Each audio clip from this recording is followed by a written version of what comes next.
and welcome back to Greg Speaks. This week we are talking about Poseidon and his rivalry with Athena and his importance and how he was influenced by Greek colonization and stuff like that. So starting off with the basics, he's the son of Kronos and Rhea, meaning he is the brother of Zeus, Hera, and Demeter of the three that we've seen so far. He is the god of the sea, earthquakes, and horses, which the idea was he folded them out of the waves of the sea, so it's kind of that connection. Other than that, he really doesn't have any connection to them, which is weird. He's also the god of earthquakes, which I mentioned, and the idea was he would hit the ground with his trident and a earthquake would happen. So that's, I guess, simple. Not really a huge myth around that. I mean, you compare to Norse gods, and because earthquakes in the Norse pantheon are oh, Loki got in trouble, and so we tied him to a rock with his son's intestines, and put a snake dripping venom over his head, and his wife holds a bowl above his head, so the snake venom goes on that instead of on Loki's face. And so when the wife has to clean the bowl out, Loki screams, and there's an earthquake. So it's very simple compared to something like that. There's some evidence that he had more of a leadership role in the greater Hellenistic pantheon during the Mycenaean period because, to some degree, Mycenaean Greece was more concerned with chthonic and earthly gods, and since the ocean is closer to the earth than the sky is, he would have been more important than Zeus, and we have found him in Linear B, and we've found references to him. The biggest myth about Poseidon is his rivalry with Athena, who is my favorite god, so when we get into that, that'll be fun, because I love Athena. But their big thing is the rivalry for Athens, and that big myth. So essentially, the people of Athens needed a, city god, and Poseidon and Athena both wanted it. And so they're like, okay, we will give you.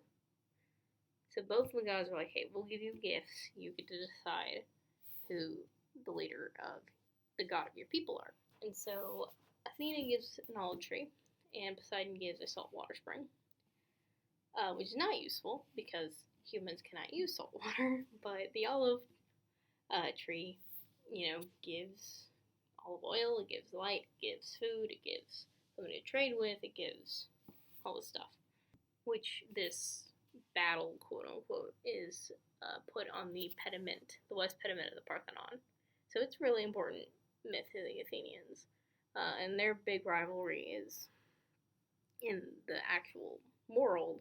It's kind of like natural world versus the city, and then cultural and urban world, which is kind of weird because there are other natural world gods like Pan and Artemis that also would have fit this role, but okay.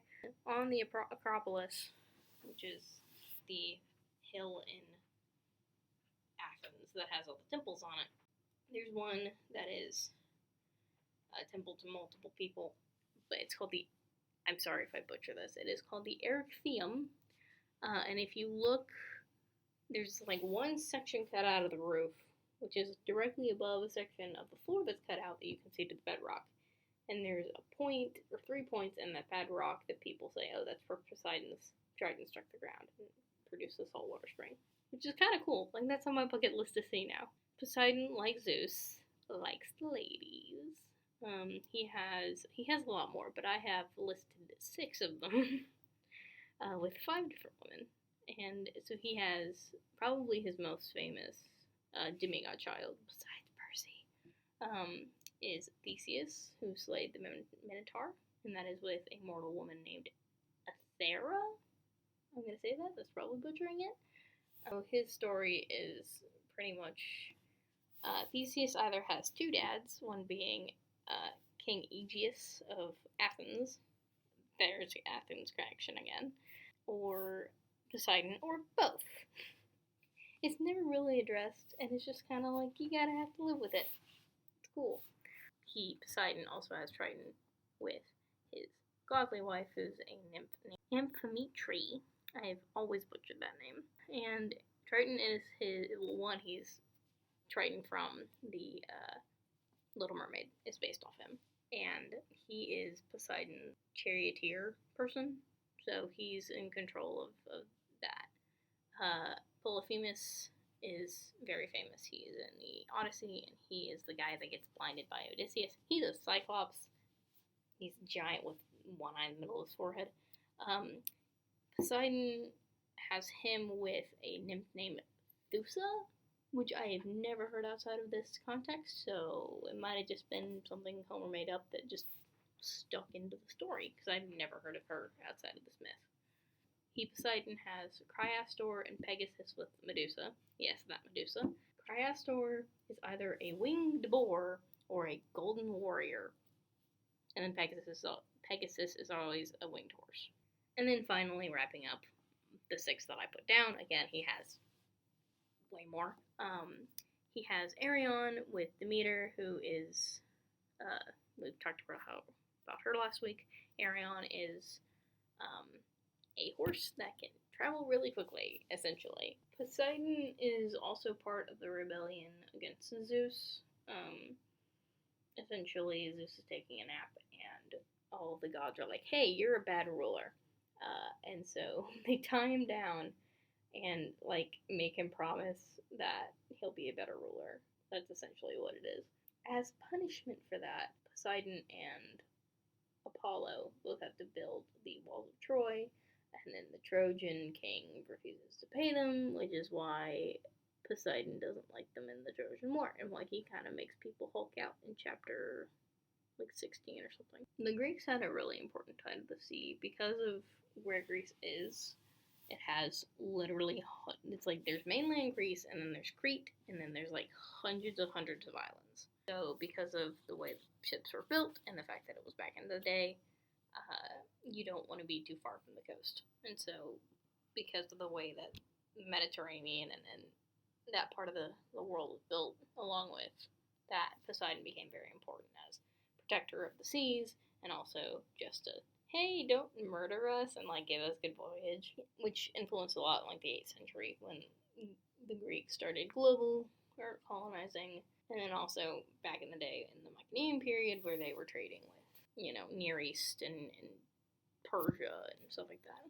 Or not Persia, but Mesopotamia, and again with trading in the 8th century as well. And the sea in general with colonization helped spread Greek identity and population and all that jazz.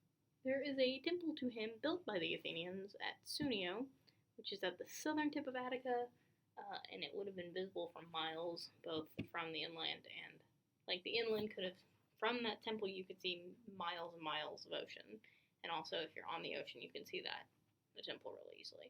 There's one theory that it held, especially in the classical period where Athens was the big boy in town, that it was a strategic point. If you can see who's trading with who, you get to control it, and at the point of where the temple is, you can again see miles and miles and miles. So I specifically asked my professor if there's a strategic point in that, and he said no, but I've also heard theories that it was, and it makes sense to me. Take this with a grain of salt. I'm sorry. He had games, the Olympic Games. Yeah. Those were in honor of Zeus, and then there was also ones at Isthmia, held every 2 years in honor of Poseidon.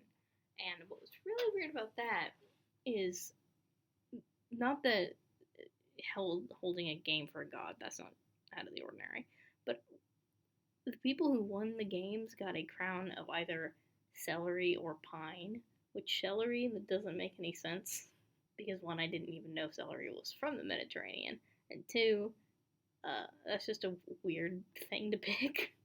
And also, pine is not associated with Poseidon at all. Pine is associated with Dionysus and Zeus, so I don't know why they chose that one for Poseidon. I mean, I guess him being an ocean god, there wouldn't really be any land things for him to stake claim to. So it's just kind of oh, this is used for other gods. We'll use it for him, for them. That's the only reason I can think of. But that is Poseidon. Very, very briefly. He's cool.